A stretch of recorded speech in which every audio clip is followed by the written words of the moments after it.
Thir tu ta chi vai lai avek ole tun tum chu kum sang khat zaku sum ku panga a an ti chu Village of the Dam chu karon rikat do na ni California ko pakhat mit wi chu pi kama khom ni in tun pha khatia thiu danglam taka then ma kha chuan kho danglam bik tia ham soi tur ani rem lo khuwa mi ta chuan an kum tin hun pui man tum chuan in pu sa me ka chu ta jing lam dar somaron rik chuan kho chu mi ta chu kan mu hil ta thup mai Mishing mai ni lo ram sa le sawa thil nung che thei jong jang chuan mu hil vek mai ani mitin mai chuan omna hmunan mu hil veka kong lai ate ina te anom hmuna chuan an mu thup mai ani Mike po chu ko pui tang chuan ron tlanut ve me kin an ram ri ron thlen ve re chuan mut thu zuin akar chu ha control zo lo wa a accident pha hi ala akar chu puak zuin aboral ta chu thil thleng chuan an kho thenom ho te chu ati phok lek thlen homa Police le dam doi ram thiam te haron pung khom truk bok amai ro chuan ram chung lu ta piang chuan mu hil nga zel ringot mai ani a zer chian nghial po in nuclear plant emo chemical plant emo naya om ani box si lova chemical leak engemo a om mani mele eng po ni se chulai thil thleng chu mihring fin na hia na ngai tu chu zo lo ani bere chulai hun ron tlo ve doctor pakhat chu aming alan ania chu khuwa cheng chu ni in anupui barbara chuan phone call a chan thei lo wanga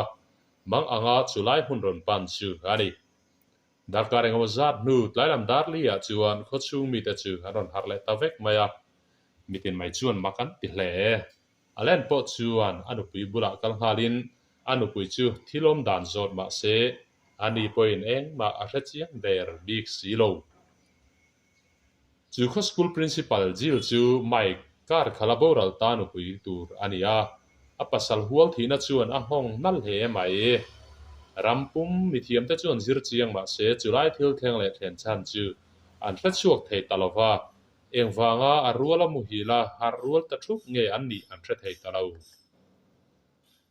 nun phung apa ngai chole ta a cholkar engwa zat nu a chuan mitin mai chuan chu thil thleng chu an thei hil ti ti le der to mai mà xe lan chuan chu khuwa mei chia te chu an rai rual thup mai ti a reta a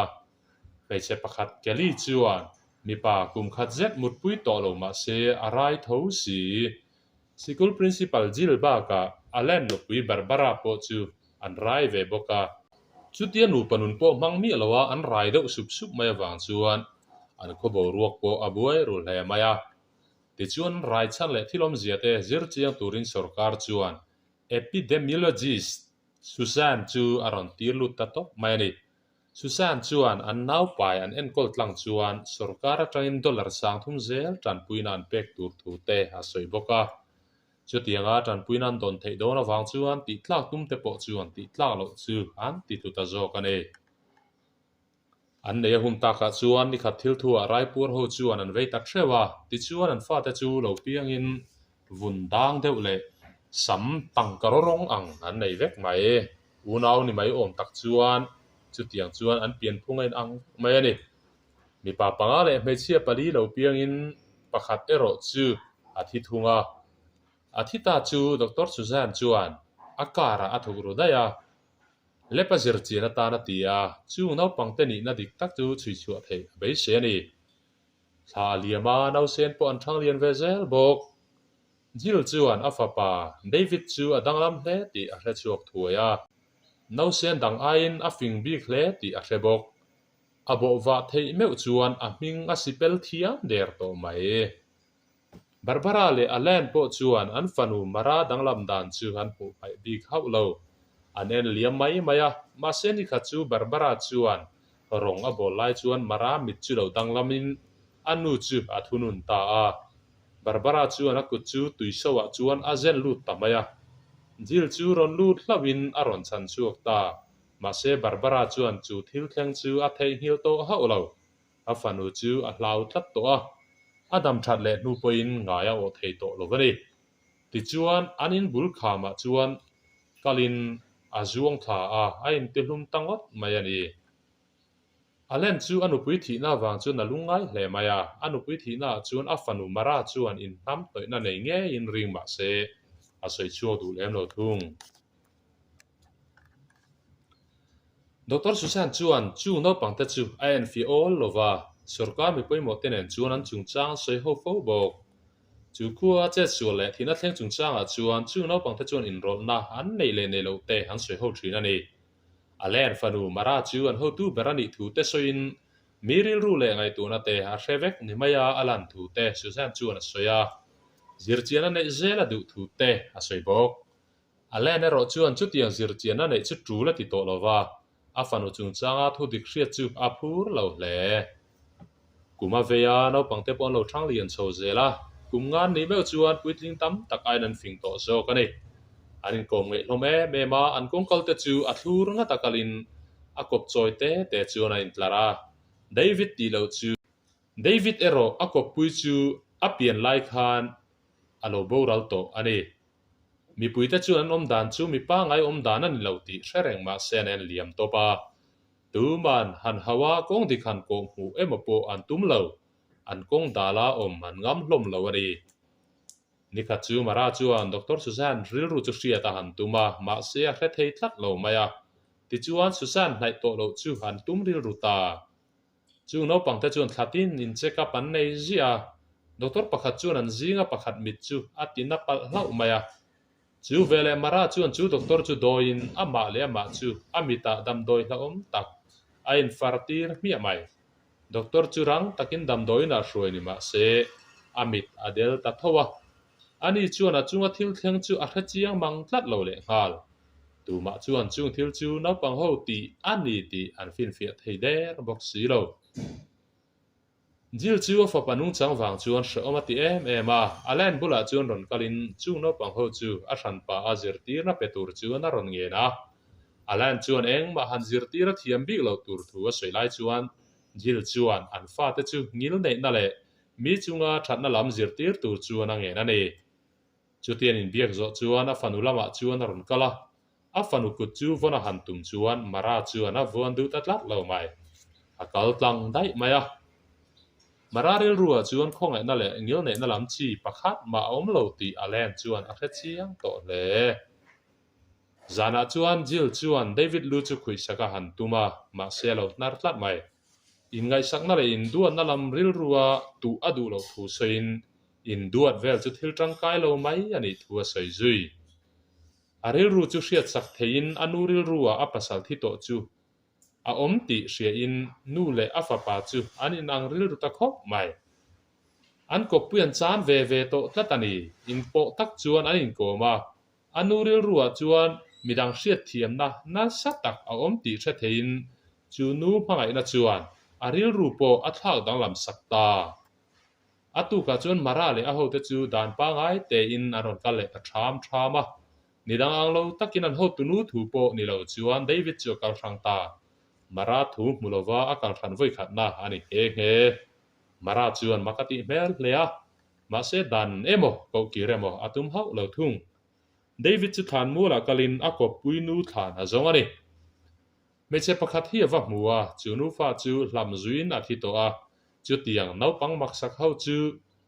a ho mai a chan po chu ho chuan a fa lo thi ta chu an hriat chu tir thin ani chu nu ril ru chu hre thein a har san na to po chu har he thei bok a hnuah chuan alen chu ron kalin barbara thlan a ron to ani David chuan alen chu a kop pui zon thu a hril chuan alen chuan makati hle maya a chan po David chuan zinga mi ani thu an hril ngai tlat lo ani anin biak hnu chuan David chuan alen chuan anuna mi poimo taka chan ve to ti a hre thiam maya a torna chu hre thiam takin alen kut chu haron von sakta ti chuan alen chuan chung naupang ho chu mi hriat thiam na nei tura zirtir thei an ni a reing ta ani jil ngen na chu ti hlotin sakin chung ho zirtir tu atan chu nei peta a atu ka tanga tan tur chuan ro man nan siam ta ni atu ka chung class tu tanin mihring tak sabung sang zir lai chuan naupang te chuan an mit chu tharau tan tuk ver ang mai poimo ani zian soi war le a an mi zedang lam lutuk mai le om dan inang tlang lutuk mai chu alen chuan makatin a hril hai zok le a chu tiano panghon manin om lai chuan zurui pakhat chu lo kalin ti hluma te aron vawa tina du loin an in sum viau na a pakhata khoi vele chuan an mit chu dang lam thutin chu zurui chu an thunon le ta a lấy lon à lon tirin in chuan train an zuan thak tira atiang ken chuan apuma dotin athi chiang khermai atuga chuan alen chu Susan hena kalin chung ho an zir tirna chuan chen nge man son to ti te va zot fia Susan chuan an khua mai ni lo khovel mun danga po chu tiang chu alo thleng fo to ni in a soya ti chuan alen chu apin dan ru ka chuan hruain anau te ru bo chu a mu tir ta ani chu no te boral ta chu adang te nen chuan inang lo tak ni in khovel danga cheng ni mai om takani alen hon hu chuan mara chuan a thom hno chu alo pek mol mola ama le thian te chuan khopona chek ina chen howan tum chu lo ni in alen chu an choi tur le mamo la tur chuan thu pe in soi thui pui zui ero atum bau lo nu le pa te chuan an fa te chek in lama chuan a ron hruai dia an thu an hial ngam tat lo ani nial vai seng chen nge nial vai sen chunga enge thleng don an suang tu ngam lo ari atuka chuan bil chuan a fanu chu chekina chuan a ron huwa ron hruai ho tumani ma se chung no pang ho chuan an du lo hle maya an du dan lowang taka a oma wang chuan thununin akar chuan accident tira petrol tanki a tlan lu tirin ani po aboral vele ta Susan chuan alen chu man mo takaron panin sarkar chuan chung ho ti lum nan chuan chu khua chu bom dar vekalo ril ru chu lo ni in akal bo zui vele tamai boka alen churang takano pangho bula chun kal halin nun kong dik zo tur chuan zir tira tumani mase mara chuan mihring te angami khongai le mi hria thian na han nei vel chu chaklo na mai ani thu a soya chu ai chuan mitin mai chu ei tur le an ma mo tam tok takron kengsela hopuya tanga hlataka an kal don ti a hril bok a hran pa chu no pangho chuan khodin an ril ruk ani mele an nuwa chuan mara chuan David chu biain engwanga danglam big riau nge te zo zui hala David chuan a soifia ma chuan an kho pastor chuan chung ho chu silaya ro ka atum me kani mara tin lai me chuan chung ho chuan lo mu fu in an thunun le a ama le ma chu an ka tir tapop maya an ti hlum le ta der mai khua thim don tre tia chuan no pang ho chuan Dr. Susan churon huin a thil lo ti ruk chu aron mu chuak ta a ama nge chu David ko pui ru tu ani tian hriat chuan an thunun le a ama le ama in ti hlum tur chuan an doi le ta ni mi pui thin rim chuan chung no pang ho chu ti hlum tumin aron pan ta a anom na chek in chu haldar vek an tumani ma se chung no pang ho chuan lo do in an lo ti hlum le ta vek mai alan le jil chu in muthua in chung no pang ho chu ti hlum an ngai ani ti alan chuan a soya an ti lo point sarkarin ati tho don si jil nun na der thonga siam chu du lowin alan chuan in chunga kal nan daya ama chuan chu thil la om tak chu ti atum ta ni puak thei thil tam tak nen chek in chu alu ta no pang ho chu chuak turin lo in pe to le mai mara ero a om anuam chi lo ti a hriat thei alan rel ru chu a hre thei der si lo chu ti lai chuan jil chu ron kal ve in David chu ron hruai chu atumani no pang ho chuan ron huma se David tel ve wang chuan an tina thei der lo thung mara chuan alan ril ru chu hriat tumina bele chiama a hmu thlang thei ta puak thei thil tam tak chu huma se tlan chuna hun om talo ti chuan chekin chu a puak dar ta vek maya David le jilero tlan chokin alan le no pang dang chu han thi ta vek mai David chu tu man an hriat lo nam huna pem pui tum chuan jil chuan a hruai bo ta daya kara chuang in nun thara nun tum chuan an tlan bo ta wanga ti chuan movie chu lo top ta ni subscriber te ka channel min lo ngai hlut sakam lo thlir sak thina wangin kalom hle mai lo dam hlem da yang cheu